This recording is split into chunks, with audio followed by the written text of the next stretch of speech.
సముద్రం అన్నింటినీ మింగేస్తుంది. కానీ ఈసారి అది ఒకరిని తిరిగి పంపింది. ప్రపంచవ్యాప్తంగా ప్రభుత్వం అనుకుంటోంది రాకీ చనిపోయాడని.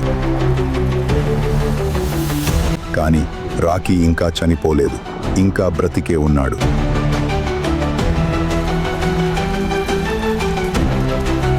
రాకీని కాపాడేందుకు అతనికన్నా పెద్ద గ్యాంగ్స్టర్ వచ్చాడు.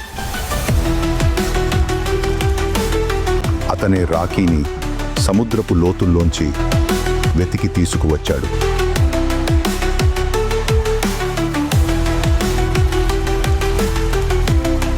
రాకీ ఇచ్చిన హామీని ఇప్పుడు నెరవేర్చే సమయం వచ్చేసింది.